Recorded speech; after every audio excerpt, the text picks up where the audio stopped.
अगर आपके पास इतनी हॉट और आकर्षक महिला टीचर हो तो क्या आपकी पढ़ाई में जबरदस्त सुधार नहीं होगा? सेक्सी फिगर और मोहक दीदी जैसा लुक, ये तो न जाने कितने युवाओं की कल्पना की देवी होंगी। आज की ये फिल्म निश्चित ही आपकी आंखों को खूब सुकून देने वाली है। किशोरावस्था में गांगपाओ महसूस करता है कि उसकी शारीरिक इच्छाएं दिन ब दिन बढ़ रही हैं। हर रात वह किसी मशहूर अभिनेत्री की फिल्म देखने के लिए कुछ ढूंढता है, लेकिन एक सुबह उसकी यह हरकत उसकी छोटी बहन द्वारा पकड़ ली जाती है, जिससे उसकी बहन घिन से चिल्ला उठती है। इस दिन नाश्ते के समय गांगपाओ की नजर एक सेक्सी दीदी पर पड़ती है, जिसकी हर अदा में आकर्षण झलकता है। ये देखकर गांगपाओ का दिल और दिमाग बेकाबू हो जाते हैं। असल में उस महिला का नाम जिनलियन है, जो उनके घर की किराएदार है और पेशे से रोमांटिक उपन्यास लिखती है।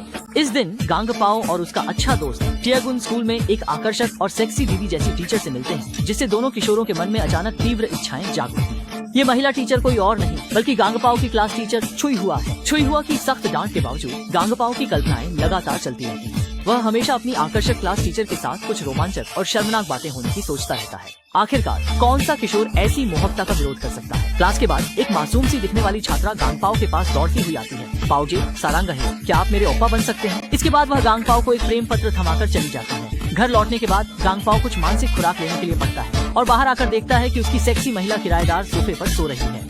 वाह, ये चेहरा, ये फिगर सोंग टीचर से 100 गुना बेहतर नहीं है? अगर वह उसके नीचे जंक फूड गाए तो कितना शानदार होगा। लेकिन तभी जिनलियन जाग जाती है, जिससे गांगपाओ बुरी तरह डर जाता है। जिनलियन के सेक्सी शरीर को देखकर गांगपाओ एक पल के लिए समझ नहीं पाता कि क्या करे। जिनलियन छेड़ते हुए कहती है, तुम्हारा चुआनथियन हो तो बहुत बड़ा है। उस रात गांगपाओ बिस्तर पर लेटा हुआ लाओहान तुइचे सीख रहा था। तभी उसे जिनलियन का मदद मांगता हुआ मैसेज आता है। ओप्पा, मेरा नल खराब हो गया है, पानी नहीं आ रहा, क्या तुम आकर सब कुछ ठीक कर सकते हो? गांगपाओ बहुत उत्साहित हो गया। उसे लगा कि वह सच में लाओहान तुइचे का अभ्यास कर पाएगा, लेकिन कमबख्त, असल में तो सच में नल ही खराब था। जिनलियन के सेक्सी उभरे हुए कुल्हों को देखकर गांगपाओ की कल्पनाएं फिर से उड़ान भरने लगी, लेकिन अनजाने में उसने अपनी उंगली घायल कर दी, जिससे जिनलियन बहुत परेशान हो गई। वह जल्दी से उसका घाव ठीक करने लगी और फिर उसे प्यार से गले भी लगाया। इससे गांगपाओ सीधा झुककर घर लौट आया। उस रात लव लेटर गर्ल शियाओया ने गांगपाओ को एक प्राइवेट केटीवी में बुलाया और वह अपने शरीर से गांगपाओ को जीतना चाहती थी। किसे पता था कि शियाओया इतनी पहल करेगी? गांगपाओ के भीतर चाहत नहीं जगी, क्योंकि उसका दिल सेक्सी टीचर के लिए धड़कने लगा था। उस मोहक शरीर को देखकर गांगपाओ की इच्छाएं भड़क उठी। उसने कसम खाई कि वह अपनी टीचर को हासिल करेगा।